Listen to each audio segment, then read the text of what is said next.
Now 1862, just to be sure, your engines number 3 and 4 are out. Number 3 and 4 are out, and we have problems with our flaps. Boeing 747 has 2 engines fail shortly after takeoff from Amsterdam. The pilots battle to maintain control of their aircraft as it strains to stay in the air. Even worse, they are completely unaware that their engines have literally broken free of the wing. Residents of Amsterdam stand beneath them, watching in fear as the crippled jumbo hobbles back towards the airport. Will the pilots be able to return to the airfield with their enormous jet, or will time run out before they can? This is the account of Flight 1862, El Al Cargo. On October 4, 1992, Captain Yitzhak Fuchs, First Officer Arnon Ohad, and Flight Engineer Gedalia started their day much like any other. A Boeing 747 was traveling east as the 3 guys unwinded and savored their final few hours of a 20-hour layover in Amsterdam, the Dutch metropolis situated high above the Atlantic Ocean. The plane was flying into Amsterdam from New York's John F. Kennedy Airport.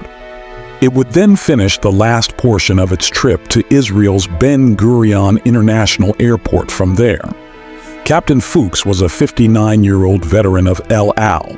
9,000 of his roughly 25,000 flight hours had been on the 747. The flight's first officer, 32-year-old Arnon Ohad, was his. Ohad had flown the 747 little over 600 hours. Thus, he was far less experienced with it. This day's third man in the cockpit would be flight engineer Gedalia Sofer, a 61-year-old aviation veteran. As the crew was getting ready to leave the hotel, their jumbo came into safe landing at Schiphol just before 4 p.m. local time. The ground crew got right to work, getting the 747 ready for its 6:30 p.m. departure. This involved waiting for the crew to finish the last leg, loading more goods, and refueling the aircraft. However, the airplane had carried with it a number of flaws in addition to its payload. Numerous problems had arisen for the arriving crew during the battle over the Atlantic. Fluctuations in the aircraft, radio problems, and problems with the autopilot speed regulation. Every engine number 3's electrical generating voltage had been recorded. But by the time the new pilots got to the plane, the ground engineers had made temporary repairs for all of these problems, which weren't considered critical enough to keep the aircraft in Amsterdam. These concerns were communicated to Captain Fuchs upon his arrival at the aircraft, and he was also informed that he would be transporting a single passenger this evening. Anit Solomon, a 23-year-old worker for El Al, was situated in Amsterdam. Solomon was on her way to start a new chapter in her life by flying to Tel Aviv. She intended to wed an Israeli co-worker of El Al there. Among the benefits she had received as an airline employee was the ability to board one of the company's flights for free. However, this seeming benefit would turn out to be anything but in a matter of minutes. Flight 1862 ultimately took off at 5 minutes after 7 that evening, running a little late because of a slot constraint. There were 114 metric tons of cargo and around 74,000 liters of fuel on board. As the pilots fired up the engines, the aircraft began its initial flight, assisted by the pushback tug and crew. The captain started taxiing the enormous aircraft out to the runway 6 minutes after the 4 engines were operational and the after-start inspections were finished. They would be preparing to go in a matter of minutes. After negotiating Schiphol Airport's labyrinth of taxiways, Captain Fuchs was lining up on the runway in a matter of minutes. First Officer Ohad took over the controls and flew the plane for the 4.5-hour flight. The captain would be in charge of answering radio calls and finishing the documentation. That was the plan anyway. The 747 started to accelerate down the runway at 21 minutes after 7 when the first officer engaged the 4 strong engines for takeoff thrust. Soon, Ohad retracted his control column and raised the aircraft into the dusk sky. Everything proceeded as planned for the first few minutes. The pilots of the formidable jumbo swiftly raised the landing gear before gradually raising the flaps as it shot skyward over Amsterdam. All right, Flight 1862 was on its way. But this normalcy was upended a few minutes after takeoff, as the jet ascended to 6,500 feet. The right-hand wing's inboard engine abruptly and forcefully swung off. Then it crashed into the 4th engine, dragging it with it. It had literally lost both of its engines on Flight 1862. Just now, a peaceful evening has descended into a nightmare. Warning spared in the cockpit immediately. The shocked pilots attempted to piece together what had just occurred. They were prepared for engine failures, even those with 2 engines. However, this scenario was unlike any other they had ever used in the simulator. Worst of all, they were completely unaware that their engines had failed. It was impossible to see the engines from the cockpit. Furthermore, there is no instrument that alerts you to the fact that your engine has failed. Naturally, the instruments believe that the engines are connected. The aviators were bewildered. Captain Fuchs succeeded his associate. He had a lot more experience flying the 747, and he would need to use every minute of that experience to turn this around. The first officer transmitted during a stressful situation while the captain made a valiant effort to retake control of the 747. None of the crew realized that the 2 engines had already broken away from the airplane, even with all of the noise and warning lights and bells blazing inside the cockpit. But based on the aircraft's handling characteristics, it was clear that the 2 right-hand engines had lost all of their thrust. It would also reveal out that they had lost more than just the engines. On the ground, witnesses reported hearing several bangs and seeing things fall from the sky. They were incredibly more informed about what was happening than air traffic control or the pilots. Captain Fuchs was back in the cockpit, fumbling with the controls. The plane was starting to turn to the right with all of the thrust now coming from the left side. The captain was forced to essentially stand on the left rudder in order to stop this and maintain level flight. The other crew members were attempting to assess the extent of the damage while he struggled with the aircraft. This exercise was somewhat confusing. The fire warning system's wire bundle was among the several wiring looms that the 2 engines tore through as they left the wing. According to the logic of the system, damage to both wires would result in the cockpit's fire alert, which is exactly what happened on board battleship 1862.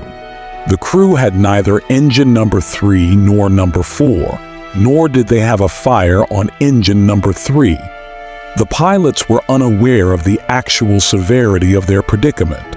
The massive rudder on the 747 would be sufficient to maintain level flight even in the event that 2 engines from the same wing were lost, according to Boeing's instruction handbook. Ailerons wouldn't be required. However, this is not the events of this evening. We'll quickly ascertain why. The captain needed to do more than just stand on the rudder to compensate for the massive difference in thrust. In addition, he had to turn his control column left by up to 60 degrees. The plane would go into a spiral drop to the right from which it would be impossible for it to recover if he allowed it to bank too far. The pilots prepared the disabled 747 for landing as it slowly turned around. Their heart rates were skyrocketing. They had never been trained for an emergency like this one. This is because the 2 engines ripped out hydraulic lines close to the front of the wing as they separated. The flying controls of the 747, such as the ailerons that allowed the aircraft to bank from side to side, are moved by hydraulic power, as is the case with other aircraft. During the Battle of 1862, the plane's right ailerons were not powered by enough hydraulic pressure, making it very challenging to force them to drop and turn the aircraft to the left. This was made worse by the fact that, having lost both of its engines on that side, the plane now instinctively wanted to lean to the right. Stated differently, the aircraft was going to limit the pilot's turning options to only one. Worse, its outboard aileron was nearly non-functional. Its only ability was to drift freely through the low-pressure airflow above the wing. The plane's tendency to yaw to the right was made worse by the extra drag created by the floating aileron pointing up into the wind. This clarified why the pilot was struggling to control the aircraft, and why he needed to move the control column far more than what his training had taught him. The flight engineer had a front row seat to the full extent of the aircraft damage, sitting behind the pilots.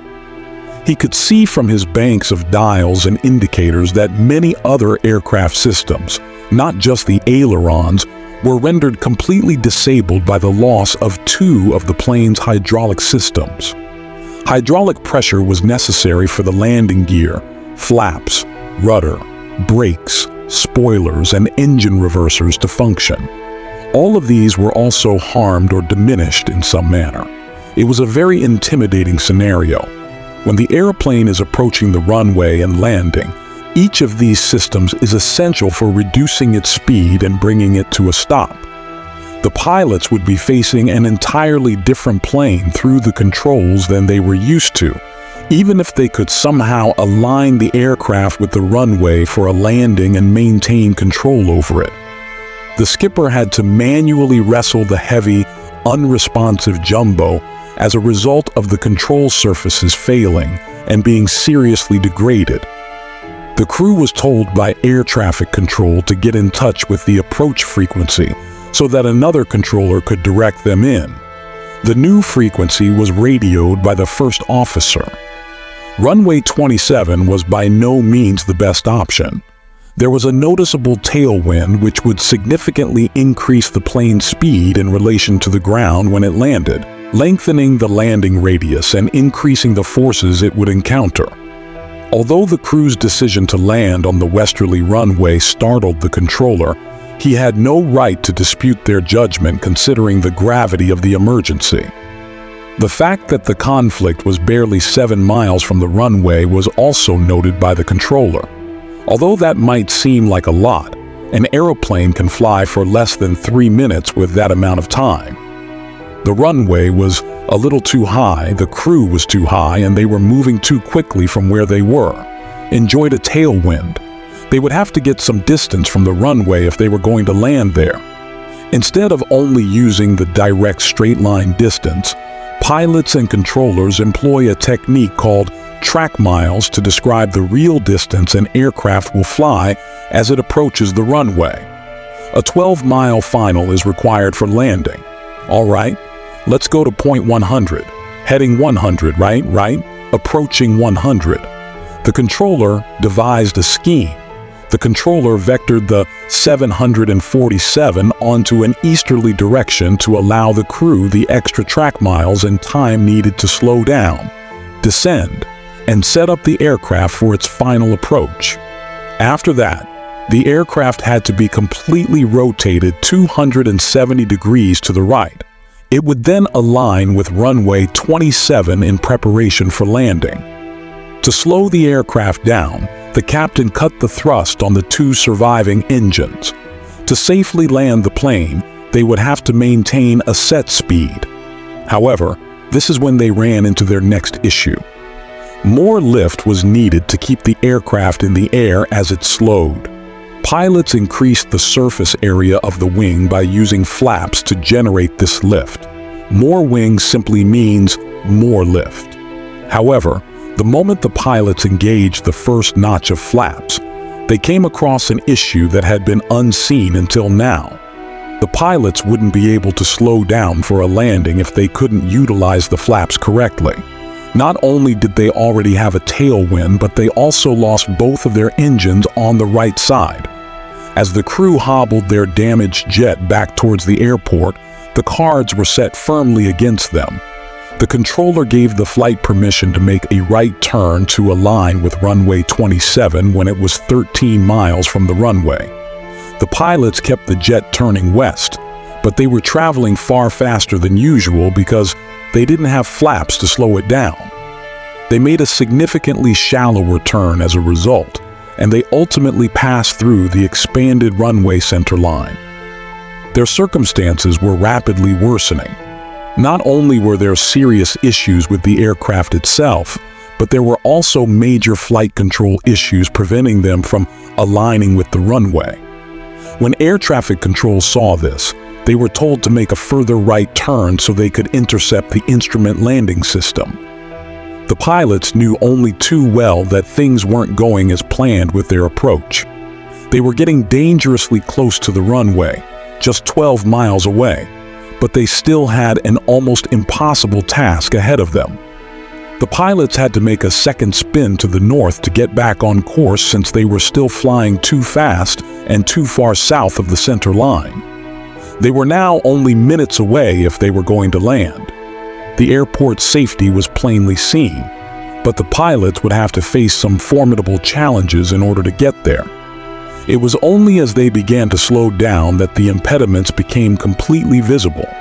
In the absence of flaps to generate lift at a reduced velocity, the pilots had to enhance their angle of attack, which is the angle formed between the wing and the approaching wind.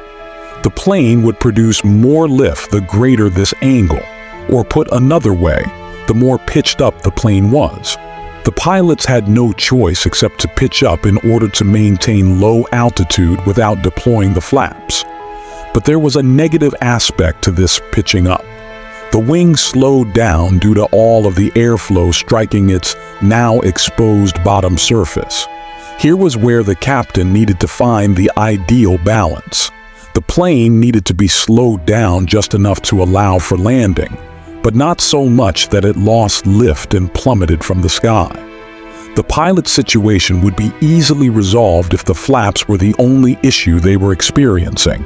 They could just increase the engine's thrust to maintain the higher speed. However, this solution would not work today. One side of the airplane contained the two surviving engines. The aircraft would tip over if the skipper attempted to raise engine thrust excessively.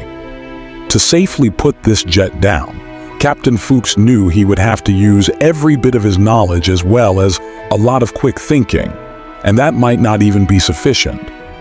There was less airflow across the rudder and remaining ailerons as the aircraft's speed decreased to the final approach speed. They could not perform as well because of the reduced airflow. The battle was not winning. Now, just a few thousand feet over the heavily populated suburbs of the Netherlands was Flight 1862. The ailerons and rudder were performing a worse and worse job of opposing the left-hand engine's asymmetric thrust at their reduced speed. The plane tilted up as it grew slower. The captain boosted engine thrust as it pitched up to maintain flight. The plane banked to the right as he boosted thrust, and when it did this, he had to bank back to the left with even greater effort on the controls. In a sense, the aircraft was ratcheting itself into a corner. The jet was straining overhead, and as it turned, Amsterdam residents could see its oddly naked right-hand wing. The distance to the airport was still 13 kilometers, or roughly 8 miles. The inevitable eventually occurred. The 747 speed had decreased to the point where its control surfaces were unable to counteract the engine's thrust imbalance. The plane pitched abruptly downward as it banked hard to the right. The airplane's wings were no longer moving quickly enough to catch air, causing it to enter an aerodynamic stall. The pilots were not informed of anything new by the ground proximity warning system, despite its alarm going off in the cockpit. The team had no option but to give up. 8 kilometers from the runway, at 30 minutes after 7, The enormous aircraft crashed into an 11-story apartment complex. 43 individuals on the ground were also murdered, in addition to the 3 crew members and their lone passenger. Serious concerns were raised about how such a catastrophe could have occurred in the first place, as smoke billowed from the crash scene. How on earth were 2 motors going to slide off the wing? What shocked investigators was discovered when they pulled out the 2 missing engines from the bottom of a lake. Metal fatigue had caused the pins that held the engine pylons to the wing and the engine to break. After hundreds of flights, repeated stress and vibration had created little cracks that gradually accumulated until Flight 1862 took off from Amsterdam. Amazingly, Boeing, the company that makes the aircraft, was unaware of this. 3 pylons on China Airlines, El Al, and Evergreen aircraft had failed in mid-air in the 15 months prior to the tragedy, causing in 2 fatal crashes and 1 significant incident. In response to this fault, the U.S. Federal Aviation Administration released many airworthiness directions that addressed various fatigue issues with the pylon construction, including fuse pins, lugs, and fittings. However, it was frequently seen that new cracks and failures appeared, raising questions about the structure's ultimate strength. Boeing was ultimately compelled to create a fuse pin made of stainless steel. With this redesigned pin, the fatigue and crack growth lives were significantly improved.